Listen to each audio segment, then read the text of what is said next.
And that's why I think it's so important. But there's certainly other policies that we need to put in place for Black wealth, things like baby bonds, and we can talk about a whole bunch of stuff. But I just think the land use side of it doesn't get talked about enough because that's such a main driver.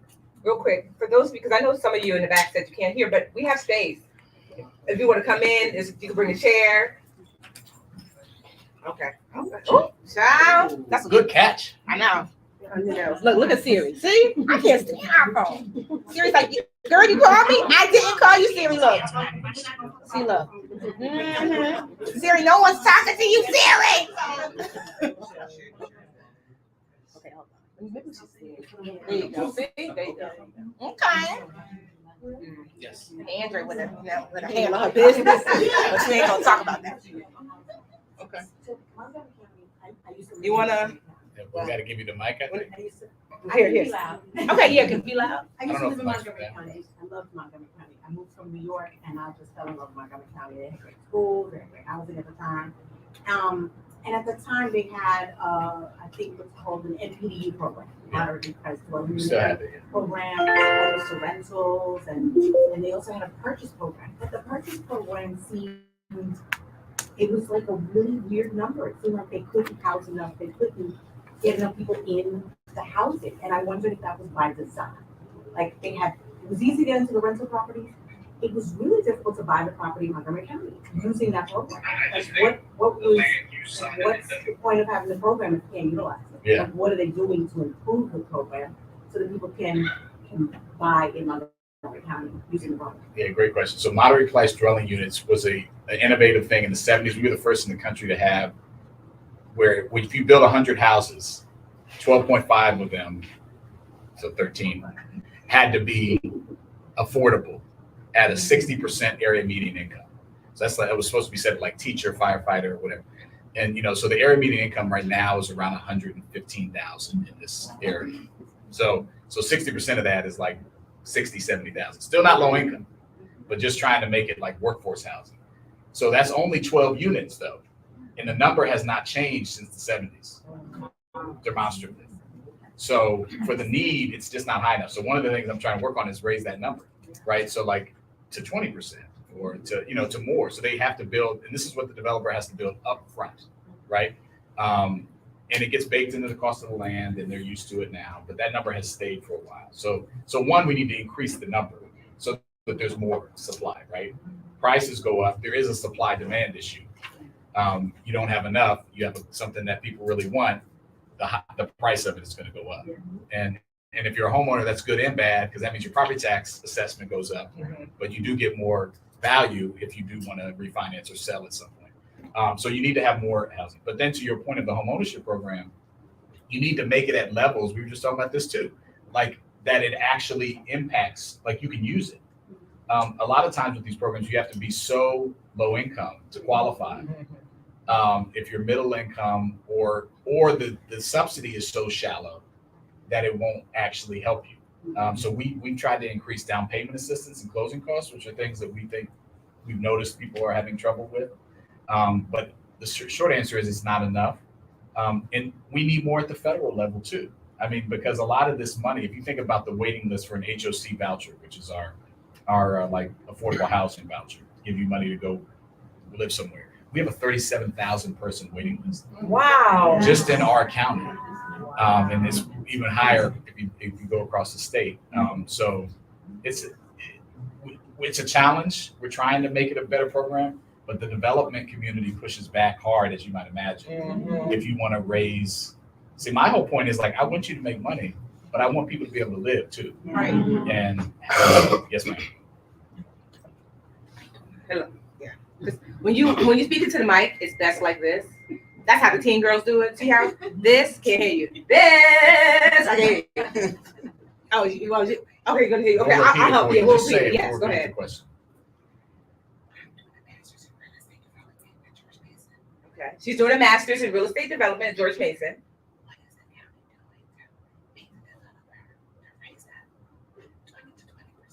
What is the county doing to offset the developer's pushback to raise the quantity of homes available, affordable housing to 20%?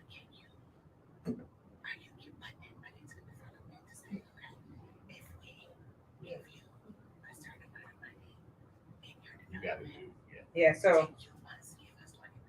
okay.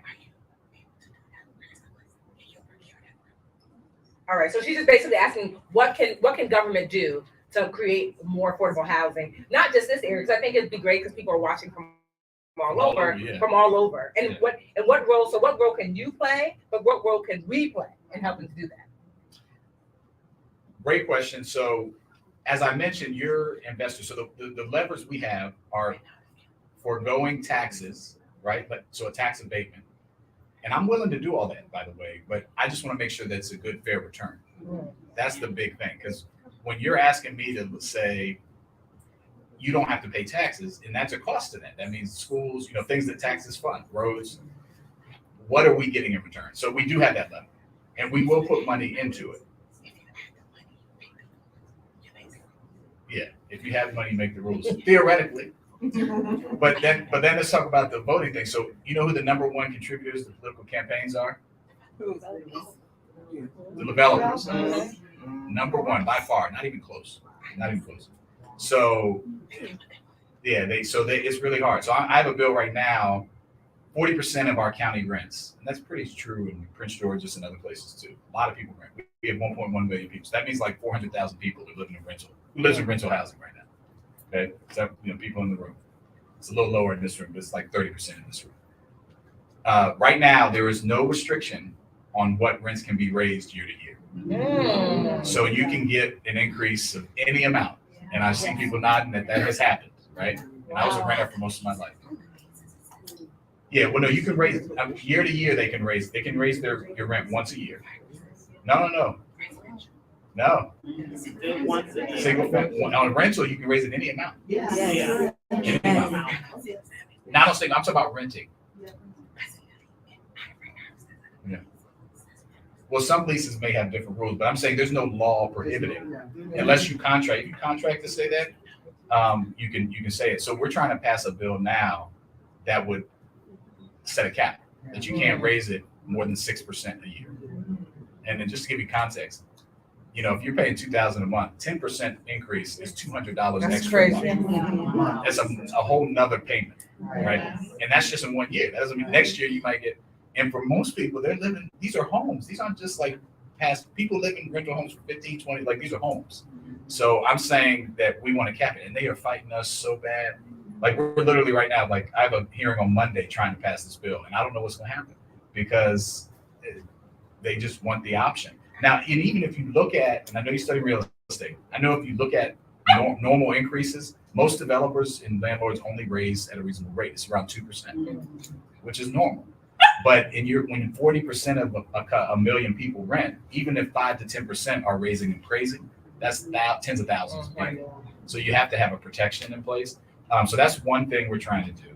But to your point, we also put money in. We put in hundreds of millions of dollars to help lower the cost of construction, so that they can build more. And then that is the lever we have. We say, hey, if we give you this money or this tax abatement, you have to build more affordability.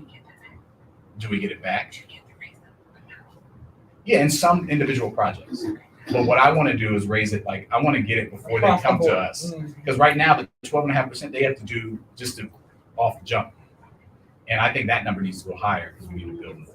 Can I ask some questions? So in New Jersey, well, this is nationwide, but so when I was doing research on the racial wealth gap and understanding that in large part it's because of the home ownership gap. And it's not really just the home ownership gap, because it's easy to say, well, Black people buy homes.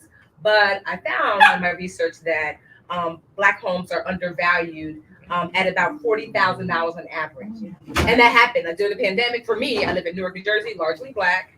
And I bought my home cash. It was a foreclosure. And I was going to pull money out during the pandemic because everybody was like scared of the market. But I know markets are cyclical. So when people are running out, I'm running in. So I was like, I'll pull money out of my house and doing what they call a cash out refi. And I'll put it into the market. And now we see the rebound now. So in order to do a cash out refi, it's almost like purchasing a home all over. An appraiser has to come to the home and appraise your home. And I had always told myself, if I ever have to get my home appraised, I'm going to ask my white friend Catherine to be me. Because you already know. Right? You already know. Anyway, y'all know I'm silly. Right? So, but it was pandemic. No one was leaving the house. So they came, and my house was newly renovated. If you follow me on social, you knew, like, we took it down to the studs. My husband and I had not been in there 6 months. I mean, there's still stickers on the windows. It was so new. And when they came, I heard them say, "This is so nice." Whoever did this renovation, because they couldn't imagine that, Black folks did this renovation. Whoever did this renovation for them did such a good job, yada, yada, yada. Got back the appraisal. Appraisal seemed low. But when you're Black, you're like, I don't want to think it's because I'm Black. I had a couple of realtor friends come. They were like, it does seem low. But even then I was like, I don't know. I posted on social. The New York Times reaches out to me and said, hey, we're doing a story about this. Can we see your appraisal? We're going to send out an appraisal to do your appraisal of your house.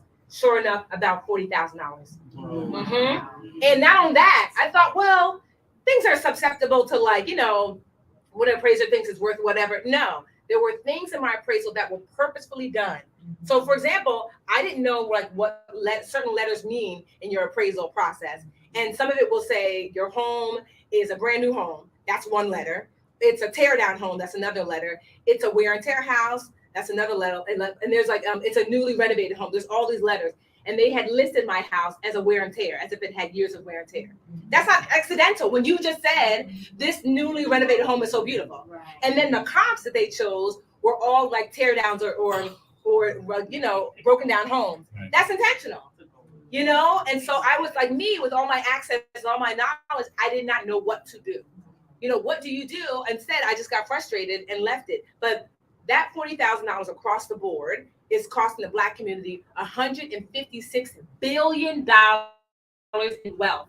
So when they say the racial wealth gap, it's not even just like we're not owning enough homes. The homes we own are undervalued intentionally. Right. If you just did that, that would help to close the gap. So one of the things I'm doing in New Jersey is I'm working with my assemblywoman. We have a bill introduced to not only make that illegal, because crazily it's not quote unquote illegal, but bigger than that is I'm working with this nonprofit, this New Jersey civil rights nonprofit, to create I want to have like, not a worksheet, but like one sheet that to help you understand your appraisal. To say, this is what it should be. This is what these letters mean. And if for whatever reason you think this appraisal is done unfairly based upon your gender, your race, your sexuality, or whatever, here is your recourse. And the appraiser, when they hand you the appraisal, has to also hand you that. So we both know. Right. I see you, see me, see you, see me. Because it's like, oh no, now this person knows what's on here. And so that's the law and the bill that we're working on. But what can we do here in Maryland? Because that is robbing our community. You do all the right things and you get paid less. Your house is worth less unless they move you out, put other people in. Right. Everything we own is less unless they pull it away and other people own it. How can we catch up? And so one of the ways, like I said, in Jersey, so what are some of the solutions about maybe the appraisal process or at least the home buying process you have in place or you're working on? Yeah, well, you just mentioned one. I mean, there's some federal bills to do what you said, to make that illegal. They haven't passed yet. But on the, it's one of the reasons it's so important to study this stuff. The brother who at Brookings who put out some of these main reports, Andre Perry and others, to show just how nationwide this problem is on the appraisals. And I think Maxine Waters and some others have a bill at the federal level. But we need to pass those at the state level, at every state.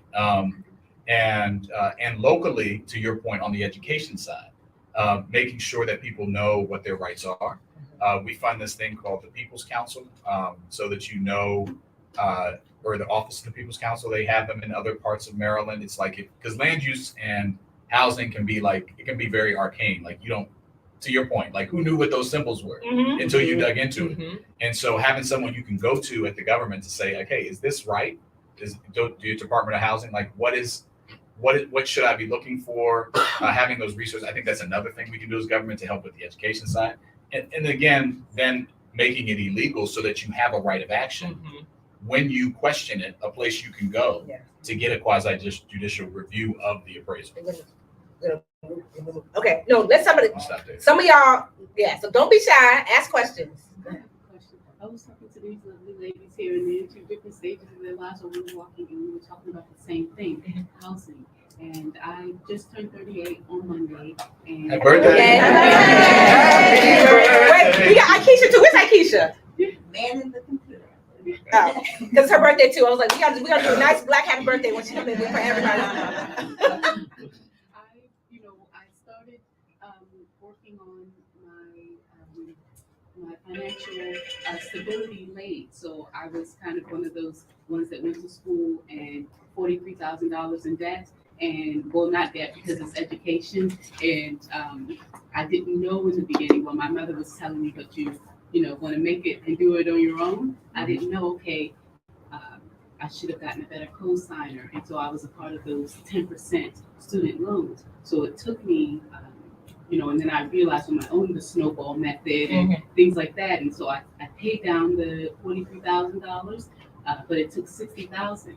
And so now only in the last 5 years am I like a safe financially stable. And I'm thinking, okay, at 38, do you buy a home? Are you going to be paying it until you're 60 or 70? Is that sound? And then they were like, yeah, that's a good idea to invest into, have home equity. But then how much home do you buy depending on where you are? So if you are making between 75,000 and 80, maybe 85, 90 with a side hustle, is it safe to invest in home? And how much do you invest if you're going to be paying until you're 70? So you're replacing a roof in 50 years, but then, it's so late because you're already 38. So it's not late. I mean, you're not late. It's not old, but in the life of financing, I don't have a big savings, but I feel safe and stable now, but I don't have a great savings or foundation. And from listening to this, I was on the fence about buying a home, but I think, okay, for our community, it would be a good idea if as many of us. But also for you too. Now, here's the thing about home ownership. Not all home ownership is the same.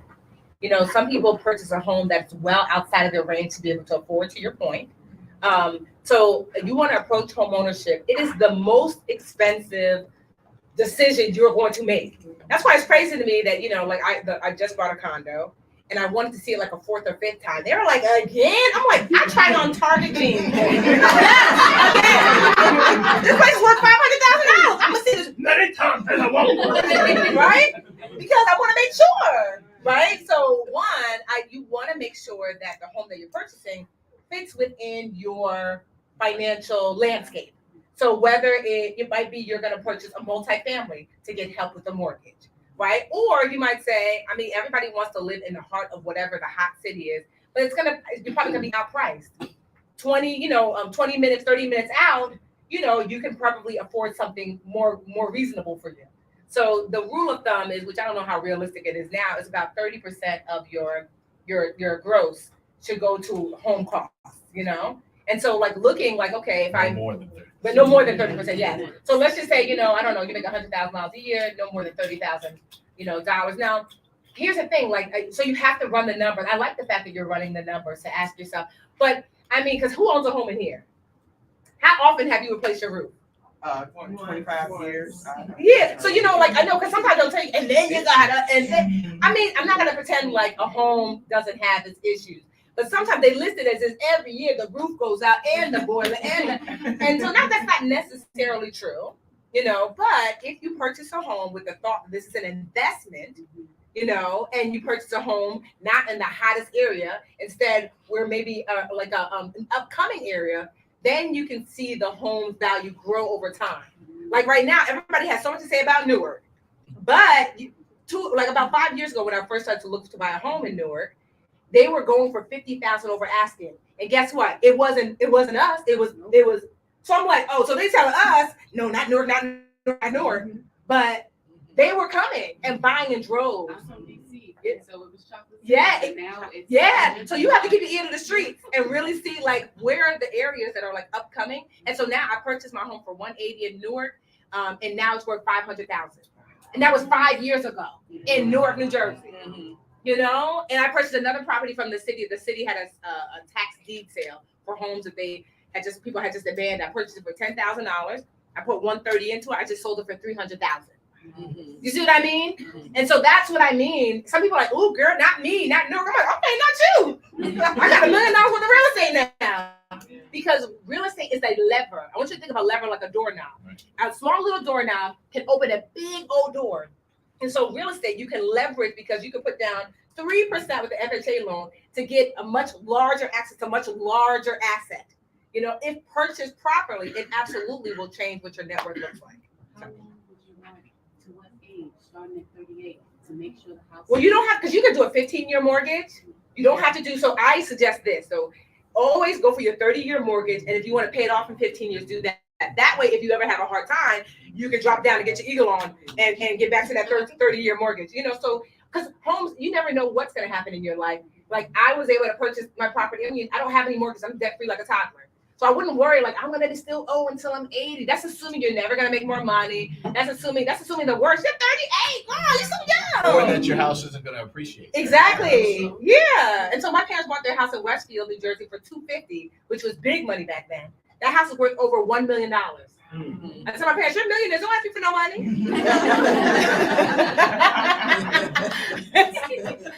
I know y'all too. Whoever's next.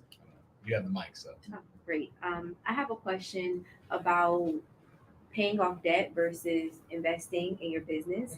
My initial thought, so I transitioned my career during the pandemic, so I'm now a holistic salon owner, and we have an opportunity to expand to a secondary location in New Jersey that I want to set up as a school so that the charter school that I work with could kind of filter their students through and start to create opportunities for them to make money and while they go to college or a career. So that's an opportunity that I have, but I'm also trying to get financially free and become stable. And so it takes a little, business is great, but it's like, do I pour more money into the business so that I can get to where I want to be for the students that I serve? Or do I buckle down for 18 months, pay off all my student loans, credit card debts, so that I can excel quicker, I guess, and be able to leverage being debt free to move the school forward faster? Well, first, we'll answer this from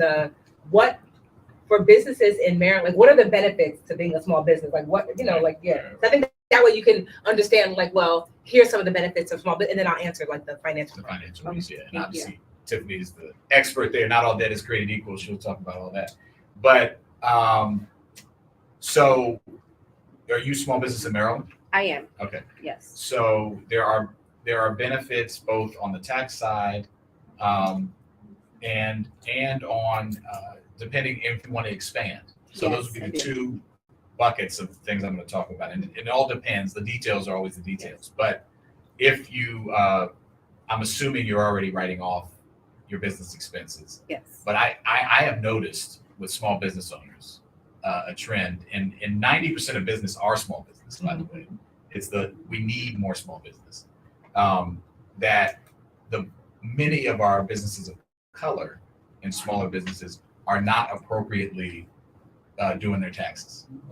That's true, because I owe a lot and I don't know how. Yeah, So, and so there's assistance that we have a thing, and depending on which county you are, we can get you hooked up. But they're in different counties. There's some state entities that can help make sure that you are taking advantage of all the available tax credits and incentives for small business owners. Okay. So that would be one thing, just tightening that up, just doing a kind of a check-in, a Is tune-up there on like that. a website or So, a place I should go? Look Yeah, at this? where's your business? My business is in Fairmont Heights. It's right on the border of Northeast DC and Fairmont Heights, Maryland. So Prince George's County. Prince Okay. George's County, yes. So yeah, there is if you just do Prince George's County, Maryland, I will get you the exact link. There's a Maryland one and there's a Prince George's County one, because you could be maybe eligible for. There's benefits at the state and local level depending on what you're eligible for. So I will follow up before we leave and get you the right link. And then the second bucket would be, there's incentives if you want to grow your business or move your business or purchase real estate or purchase or lease, right? Or, so we have incentives, for example, called a move grant. Like if you want to move your business into one of our areas where we're trying to have more businesses, we will help you do that. MOVE, like move grant, and it's through the Montgomery County Economic Development Corporation. But in other counties and even the state have similar programs. So the other thing I would say is like there's a set of incentives and government assistance around moving or expanding business. You see what I'm saying? Yeah. So again, depends on the locality, depends on where you're moving to. If you're moving out of state, you might not be eligible for some things. So, but where you're going to New Jersey, they may have likely have a similar thing, because all of us are trying to grow business two ways to raise revenue. You expand the tax base, or you raise you raise taxes, or you make the tax system more fair, which is something that we need to do too. Right now, in a lot of places, you have a flat tax at the local level. So everyone in this room who lives in Montgomery County, and similar in other parts of the state, pays the same rate of income tax. So everyone pays 3% local income tax on whatever you make. Whether you make 30 million or whether you make 30,000, you pay 3%. And that's not fair, because 3% on someone who's lower income means a lot more than it does for someone who's higher income. When you think of federal and state taxes, it's bracketed. You pay based on what you make. And so that's a policy thing, and I always go there. But for you specifically, I would look, and we'll get you some links on the moving or expanding incentives, and then on the just doing that tune-up on your taxes. Make sure you're taking advantage of everything that you can and are eligible for as a business owner. Thank you so much. And I'll say about the debt side, I always say you want to attack the debt that's high, super expensive, so double-digit interest. You know, so before I really started to like push heavily into the Budgetnista, I really got rid of my credit card debt, and then I had student loan debt, and I was like, "Girl, we're gonna see you when we see you," you know, because it was single-digit, you know, like interest debt. And the truth of the matter is, it's not always about debt freedom. See, the problem is that Prudential did this study. They do it like every 5 years or so, called the Black American Wealth Experience or something like that. And they found that the number one, guess what the number one financial goal is for Black Americans? Guess. To be what? Debt freedom, right? And the country at large, their number one financial goal is wealth. Now, because the problem is we are not understanding that you can pick debt freedom up like milk on your way to wealth. Like, you know, it's like, so, you know, on your way to wealth, you know, pick a little debt freedom, pick up a little saving, but we full stop debt freedom. Well, I have a nephew that doesn't have a car note, he doesn't have student loan debt, he doesn't have a mortgage, and he's broke because Roman is 7. So debt freedom does not equal wealth, because you got some broke little teen like, look, I'm sure you ain't got no money, baby, do you? Right? She's debt free, right? So that's not enough for us. And so I want us to refocus and understand growing wealth. So for you, like, business can grow wealth for you. So I want you to manage the debt that's really toxic, the double-digit debt, and maybe get aggressive there. And once that's done, you manage and automate the other debt, but work on growing wealth through your business to pay off that debt. So I owed like $35,000 on my credit cards, and I paid that off. It took me like 3.5 years. And then I went hard on the Budgetnista. I owed $52,000 student loan debt.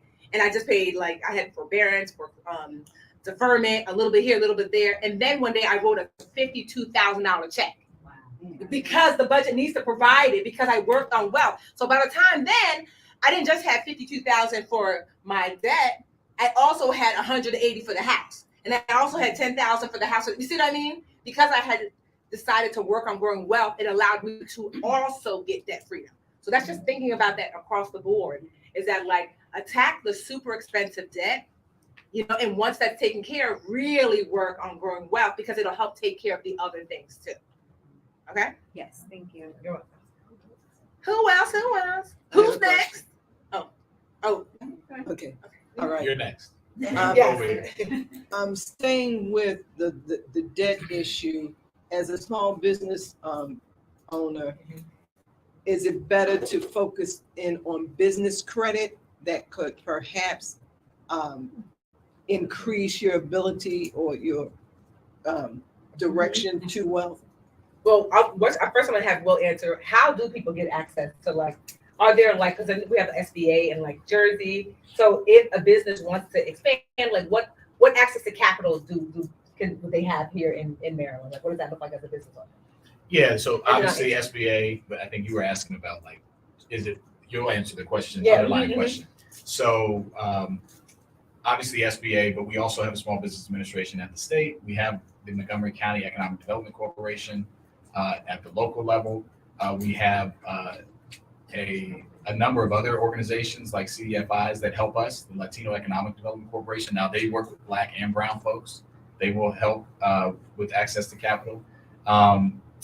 And I'm trying to think, there's one other organization. Are you in Prince George's? Where are you? Well, I'm in DC. You're in DC. Okay, so every location has these entities, right? And so one thing I would say, just backing way up, is connect with these entities, please. Like with your economic development corporation or whatever it's called, because like a lot of people, again, to my point earlier, the squeaky wheel, they want to help you. They will, and they have people that can, every program won't help you, but they can at least tell you what the landscape is. And maybe get you a connection to, the other thing is they partner with banks, right? Like our workforce development entity and our economic development corporation partnered with M&T Bank to get to, in particular for programs, to run Black and brown small business owners through programs that lead to loans, low interest loans to your kind of the core of your question, to expand your business. So like you can get into these ecosystems, get on their list, know who they are, but it also can connect you to capital, because there's all sorts of banks, industrial M&T in this region that have programs that are set aside to help small business owners kind of succeed. And I just went through a graduation for a set of folks through M&T's program, 30 small business owners that at the end was money, after they went through the program to expand their business, and they run you through some fundamentals. But you're learning stuff, some of the stuff you're already going to know, but some you're not going to know, but you're going to be networking and you're going to get some money at the end. And so that's great. So I wanted Will to answer that question. So before you're looking to borrow, see if there's money available. You know what I mean? That's why. So I want you to understand that every state typically has something. But yes, one of the biggest lessons I learned in business, I have not borrowed, I'm self-funded. But there's nothing wrong with investors or borrowing, but first thing you want to do is to start building business credit, because it's really going to be your credit. Is you can get a secured business credit card at your bank. Not every bank has them, but you can certainly ask. So what that is, a secured card is basically a credit card with training wheels. You can get that for yourself personally too. Back in the day, they used to tell you when you're building credit, go head down to Macy's and get you a Macy's card. You ain't got to do that anymore. We've elevated, right? Because the problem with store cards is that you have to use them at the store. But a secured card is basically a card that's secured with your money. So an unsecured card is just a regular credit card. Basically, every time you swipe at Wendy's, you're borrowing money from the bank at Wendy's. Let that sink in. Right? Some of us be at Wendy's like, let me put it on my card. I'm like, your bank is like, oh, here's another loan for that burger you said you wanted, right? But a secured card is you get anywhere from $300 on up to the bank, and they put it basically in a savings account or a money market account for you, and then they give you a card with the limit of the money you put up. So you put 300, your limit is 300. You put 1,000. So typically for a business, the limit, the minimum is typically about 1,000. So this is what I did to build credit. So I put down $1,000. They gave me a credit card for $1,000, and I put a bill on it, for my business, and I paid it off every month in full. And if you're good for 6 to 12 months of paying it off regularly, then they will take the secured part off, give you back your money, and make it unsecured. And now you really start to build business credit. And so you want to do that right away, because typically almost every program wants to see 2 years of business credit. And you don't want that. You're like, oh, I should have done it like 2 years ago when I first started. So it's a great place to start, even though I have yet to ever borrow money. But I did that years ago. So if I ever need to, now I've got, years and years and years worth of business credit to show. So it's just a good place to start for any business. Even if you end up never borrowing money, at least you have the option to. So mine's a little less business related. I wish I had a business someday. So I feel compelled to encourage people to learn more about finances at work. So I work with federal workers, and so pay is pretty transparent, and so is the retirement program. But I feel like how people are using their money isn't. It's still pretty taboo. So like when I bring it up at work, people kind of are like, okay, Irene, bye. I'll talk to you later. But do you have any suggestions for how I can help educate people at work about how they're using their money and make it more of a conversation in the workplace? Because I do work with majority Black and brown people, and I feel like because of that demographic, it's even less talked about. And so I want a way to just be able to bring up the conversation and make it a healthy and happy one, hopefully. So I mix it up, right? Meaning like, one of the ways I get y'all, because look at us, all these Black people in here just talk about money, child, right? Because we work best in community. It's just part of our lineage. If you've ever been to Africa, this is just what it looks like. It's very community based. So creating a community around those types of talks, it could be small community, making it super safe You know, people want to know that I'm not being judged. I can bring things up. It's not going to go back to anybody else. So creating that safe environment and not making it just about that. You know, one of the reasons why today was a wealth walk is that we got the walk part. We got a little hip hop, a little walk. You know, it loosens people up when it's not just like we're all here sitting in our Sunday's best talking about budgeting. You know what I mean? Like creating an environment that's bigger than just the money environment. You know what I mean? So maybe doing a challenge together might be fun. So, you know, you might say like, you know, we're doing a savings challenge where like I have a group that I call my dream catchers, well, basically y'all. And so like we have this online group where every Wednesday you take a screenshot of the weather and that's how much you transfer to your savings account. But that's fun and easy. So you can start with that. We call it like wealth building Wednesdays, weather Wednesday. I don't know, child. It's good, right? Weather Wednesday. Right? but I love that. But you see what I mean? You can start with, so you want to start with those small little things that loosens people up and then you can have a more serious conversation. Because if you sit down with me and say, let's talk about retirement, it seems scary. But if you're like, oh, we're doing weather Wednesday. Ooh, it's 80 out. Y'all transfer $80 or 80. 80 cents. You doing something. I'm leaving here with something. I'm coming around the way. But you know, so start with these small, easy things, and then it makes it easier to talk about the harder things. Yeah, and I'll just add, because I think this is a problem for our community in general, so many ways. I'm glad you brought the question up. Just the shame of not knowing and not wanting to share. That's why I really appreciate you, sister, for sharing your story and just being open with that. Yeah. Because I think a lot of times, even if it's a small group, I always try to start, if I'm trying to get anything accomplished, I just share something I've struggled with. Because I think, unfortunately, and this is for all human beings, but in our communities in particular, we have this like perfect thing where we're ashamed to tell people what's happening with us. And there's so many people trying to front like they have money and they don't, and they're just living on the edge. We just have to stop that, because that itself perpetuates the wealth gap. And so to the extent that we can be empathetic and transparent in the conversations, and like exactly what this is designed to do, come to people in a way that, look, I don't have it all figured out, but I want us to figure it out, because I want us to be healthy and whole and our communities to prosper. And I'm going to share you some of my story. I just think that we have to enter conversations like that on a whole range of things, but particularly money, because it's just so fraught with like, you know, shame. And, you know, I got my first credit card in North Carolina Central at Chitley Hall when some really fine woman came in and got me to sign up. And it was a 25% interest rate. Oh, wow, got you good. And I didn't know. So like, you know, I know I'm not alone. You know, it might not have been her, it might have been him. I signed up for a frisbee and a Snickers bar. Are you better than me? I was like, Snickers? Anyway. Let's get some questions over here. I know we have And then we come back to you. Yes. Anyone over here? Yes, sir. Hi, my name is Christopher, and I just want to say I thank God for both of y'all and everybody that's in this room. So thank God for having this conversation. A lot about what's being said is just what I consider and what I'm hearing is mindset, right?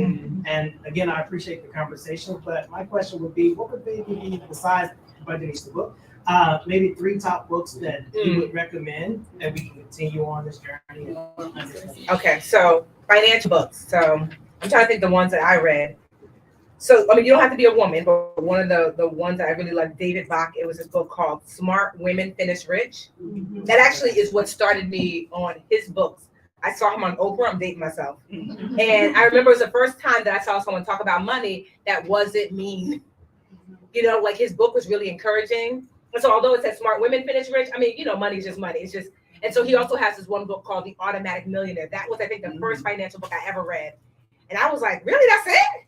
You know, and so I remember thinking I could do this. And so, so David Bach books are really great. I also like, so Ramit Sethi, I see, Sethi. Ramit's gonna be like, girl, he just was on my podcast like last week. And so Ramit is awesome. He has this book called I Will Teach You to Be Rich. You know, I like books that are gonna walk you step by step by step, you know, but also too, there are books like The Color of Money, you know, to understand how did we get here. Of course, Get Go With Money. That's the best one. Right here, what I'm saying? Here comes that selling. Also, too, there's one out called, I think it's called Psychology of Money. I can't remember. It Right? Isn't it? It's called Uh-huh. Psychology of Money. Uh-huh. I haven't read that one, but I've heard really good things. But those are some books. So if you want some like step by step, Ramit, David Bach, what was the other one I said? Color. Yeah, Color of Money. Well, Color of Money is more so just like it's like theory and understanding, like how do we kind of get here. So yeah, I would start there, and then Oh, the automatic. the automatic millionaire. Oh yeah, that's a really good. The automatic millionaire, and also too, oftentimes banks will have courses that you can take many times for free, especially like credit unions and things. You know, so like consider looking at, like, I know I used to work with the United Way. I wrote their curriculum. I used to teach every Tuesday. So looking at organizations in your, and I don't know, well, maybe you could share some organizations there that teach financial education, because sometimes it's nice to sit in a classroom amongst other people and work through the process together with someone you can get instant feedback from. You know, that's really nice. Yeah, that's what I mean, because you're right. I mean, it's mindset is definitely first and foremost, but we have to also get to work. So what does that look like? So those are some suggestions to help you get to work. Because the thing is, I want you to think about money like this, is that here is where you are, and here is Wealth Island. We all trying to get over to Wealth Island.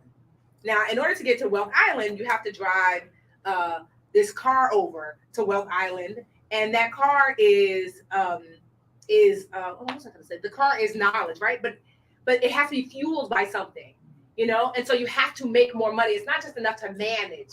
It has to be fueled by making more money. And so, and one of the ways to make more money is to invest, right? So I don't think folks understand the whole purpose of why I teach you how to budget, how to save, how to pay down debt, how to fix your credit, is to get you to the space where you can invest.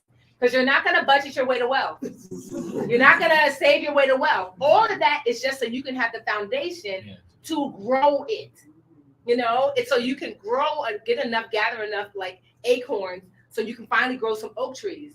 Because what people do is you let's just say you earn all of these acorns, and most people eat all the acorns they get immediately, you know, and they stay right where they are. They get 10 acorns, they eat them. Some people, not only do they eat their 10 acorns, they borrow next week's acorns and eat 2 or 3 of those. Like, well, I know what I'm saying. Like, I'll eat 8 next week, right? And so they're always, some of y'all eating, I see some of y'all eating acorns from 3 years in the future, right? And so the problem is, if you do that, you never give yourself a chance to invest and grow. Now, if you're able and capable, you try to live off of about 70 to 80% of the acorns you get, and then invest 20. So 2 or 3 acorns for every 10. You are saving some and you're investing some. And in the beginning, you're just saving, you know, just to have a little like acorn patch just in case you run into a rough patch. And once you have about 3 to 6 months worth of acorn saved, now you can start investing above and beyond any. Saving past 1 year's worth of your expenses saved is too much. 1 year is a little pushing it. And I mean, I'm 1 year because I'm extra. But like, you know, for most people, 6 months is more than fine, depending on what industry you're in, right? So past 1 year, and that's what I had done at one point. I had like 2 years. 3 years. Like, Tiffany, you need to invest some of this. Because the only way to really grow money is to actively have it, whether it's investing in real estate, investing in business, investing in the market. That is the only way you're going to attain wealth, is that you live off of less than you make, you save some. Once you get your savings solid, you start to invest the rest. And then what will happen is, with the miraculous part about investing, is that those acorns, and you know, you're living off your 7 or 8, eventually those acorns will yield oak trees, and oak trees grow up, and what do they yield? Acorns. And you don't have to work for the 10 acorns no more, because the tree gives it to you.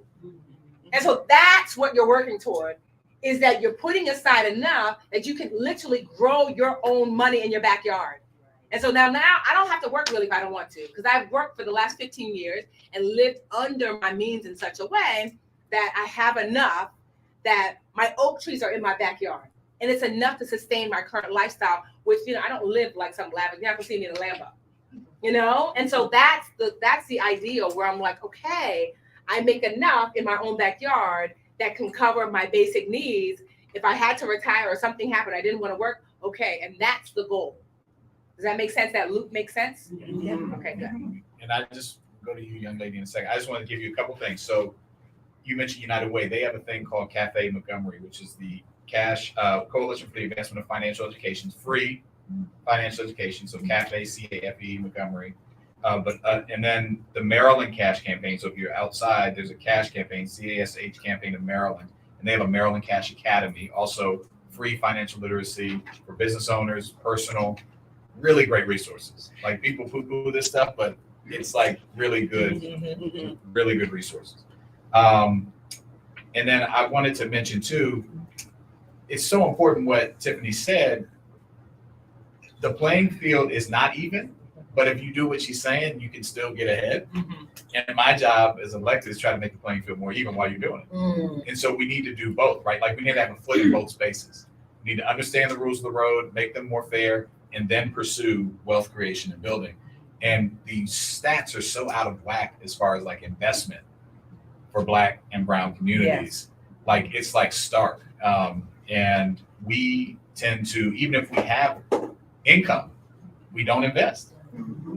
And because I think it ties back to fear and just wanting to hold it and not trusting the country. There's a whole bunch of reasons, which is why colored money and all that is good.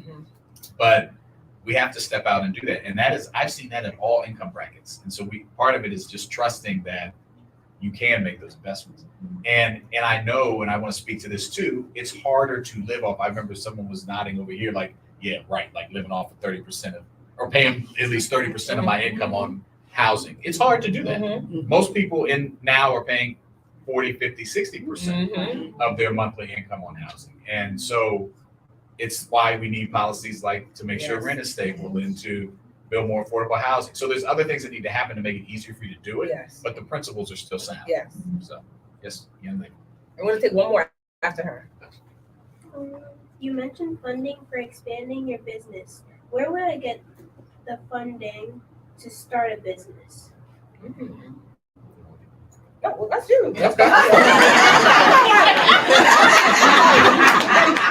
Okay. Well, we talked a little bit. We answered some of that about like banks, right? You know, use loans, and we talked about secure credit. You heard that conversation, right? Say again. She said for a veteran. For a veteran. Little mom was like, Okay. read that question. You got it for a veteran. So there are programs at the Small Business Administration nationally, but also that flow through the state of Maryland and locally. There are preferences. You can borrow money. We have procurement preferences. So you're talking about like raising money for business. Yeah, that's what you're talking about. So the details are gonna, well, the first step I would say is like, let's get you in one of these to the Cafe Montgomery or to Montgomery County Economic Development, where you Prince George is the same thing. They're the same thing, Prince George Economic Development Corporation. And they will be able to say, okay, what's your business type? Kind of take you through the steps of what are you trying to do? Do you have a business plan? Resources to do those various steps. Yes. And I can, again, with both of you, I'm going to give you guys some specific links. I looked them up here. And because I have no idea, I don't want to tell you. It just depends on what you're trying to do. It depends on the business, depends on your personal situation. How much do you have to put down? What do you like? There's a lot of things that would determine your path differently. And so I don't want to, but I would say generally, there are resources. There are programs like the one I talked about at M&T Bank where you can get in like an incubator program. You have an idea, they will help teach you how to save money, how to raise, and then we'll help get you a loan or some sort of capital to get you started. There's pitch competitions. I know someone in this room I just talked to, like just won, congratulations. And for her business, a pitch competition in Baltimore, for her lovely tea company, which is called what again? Interlight Holistic Healing. Interlight Holistic. We got the holistic like caucus right here. But so there's a lot of different avenues for capital. But I think first is let's get you in a room with someone who can sit down with you and run through your plan and what you're trying to do, and then put you in various resources. And that's exactly what she's. Yes, that's exactly what you all. As a veteran. Let's take one more. Yes. First of all, I want to thank you, Tiffany, and Will for allowing this platform. Thank you. Thank you. My question is with the House Bill 0954, the Maryland Reparations Commission. I know they've started a task force to try to get reparation on board with what's going on with the wealth gap. The reason why we have this such a large growth gap is due to the fact there's there's been 365 years of slavery. So who has the head start? See how far behind we are? And the other thing is, the reason why whites were able to gain the wealth that they have is because we were the property. We were sold. And that's how they got their wealth. So how do we address that issue? That's a tough Yeah. thing to address, but Yeah. it's something that needs to be addressed because look at how far behind we are. I agree 100%. We could talk about this one all day, but the question was around reparations, a bill at the state level to create a task force similar to what they did in California. They just had their report out, and now they're trying to decide what to do with it because it chronicled all the, as you know, Spike Lee's company, 40 Acres and a Mule, never happened, right? We weren't given. But then you look at who was given land. Yes. And I'm biracial. My mom's white, my dad's black. On her side of the family, they came to this country in 1890 from Czechoslovakia and came to the port of Baltimore. And within a year of coming here, speaking no English, was granted 100 acres on the Homestead Act in Kansas, which became my mom's side of the family farm. And you think about, and they weren't like rich, but they made a life and were given it for nothing.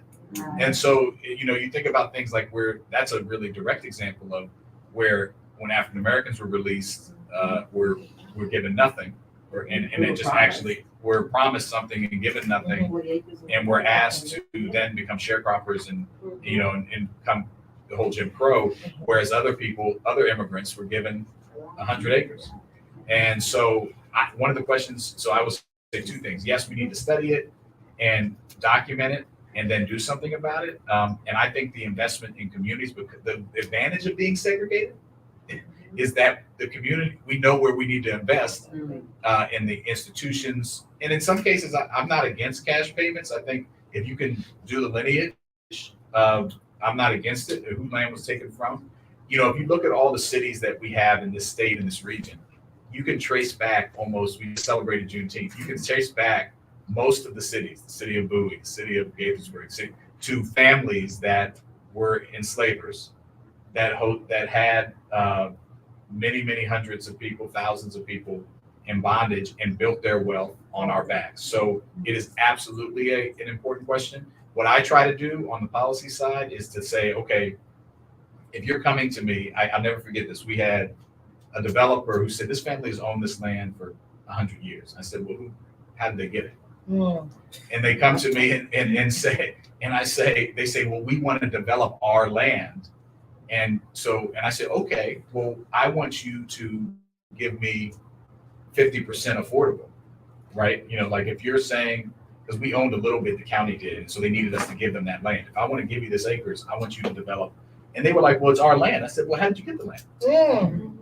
So I think we have, as elected officials who have the decision-making authority to tell them what they need to do, need to push people who have been bequeathed and given advantage to benefit everybody. And that's a conversation, like that's not a direct reparation payment, but it is a reparation in the sense that you're asking me to build high and more. Like they wanted to take a 500 unit set of apartments and build it to 2,500, which is going to build generational wealth for themselves and their families. Great, all for it, happy for you. But what are you going to do for the community that needs housing so they don't pay 40, 50, 60% of their income on housing? That's our job. And let's also invest in that. Yeah, exactly.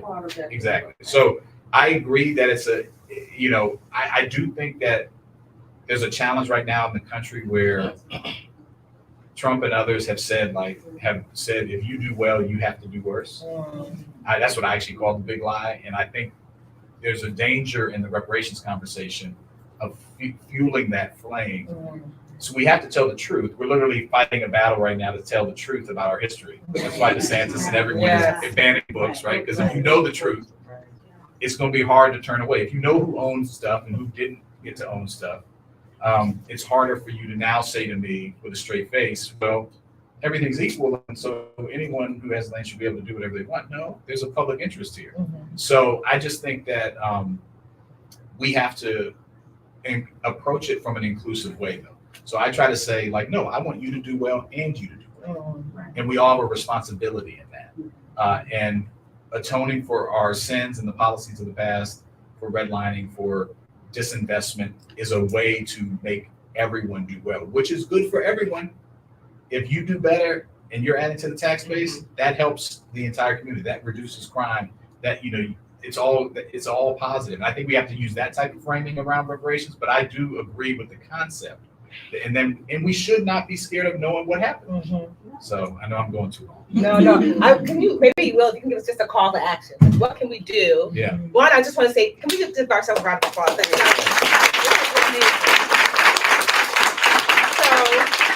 I know that Will is running for senator. What can we do to support you? I appreciate that. So if you live in Maryland, the election's next May. So know the election date. That's number one. But between now and then, you can sign up. You go to willjawando.com, sign up, get on my email list. For those of you who have saved, you can send me a little money because unfortunately it costs a lot to get on TV and run ads and do everything. We're going to send you an email because you had the email to come here. We're going to email you all the information. But continue. I just want to make sure you know. And you can also sign up to volunteer. You know. Okay. So that's important too, like knocking doors, host little community parties. So we're going to be working on all of that. But the biggest thing is just go to willjawando.com and sign up. The first thing it's going to ask you to do is sign up. So you put your email so you can know what I'm working on. Then you can engage with the campaign either through volunteering, contributions, and then obviously voting next May. I just really believe we need leaders who have a perspective on shared prosperity in the Senate. So I appreciate the platform, and I appreciate you all caring enough about yourselves and the community to come out here. And I appreciate you, Tiffany, for caring us a bunch about Maryland and this region. For coming out here. Let's give her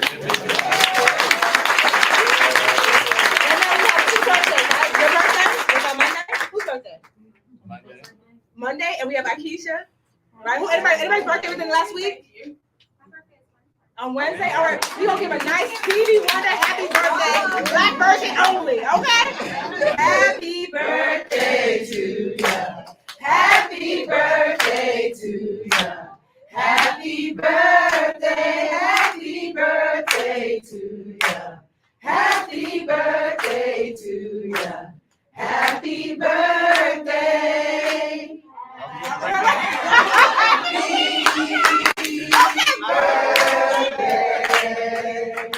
Happy birthday. Happy birthday. one more time.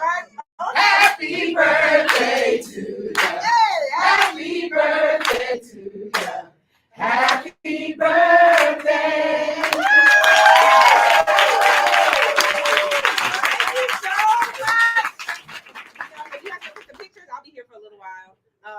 And then, I know you have to run out. I just want to say thank you, honestly, so much. One of the number one things I heard about you, I know you, but when I was sharing, I'm coming out here, my friend Will, so many people hit me back and said, you know what I like about Will Jawando is that you don't just see him on election day. So many people hit me up and say, I see Will at church, I see Will in the community, and I was really impressed by that, because friend or not, I'd be like, nope. People know this. I'm like, girl, we be friends, but you don't put my name on it. And so, this is a testament to the fact that you've been doing the work, you continue to do the work, and we want to help you to continue to do even more work. So thank you. Thank you, sir.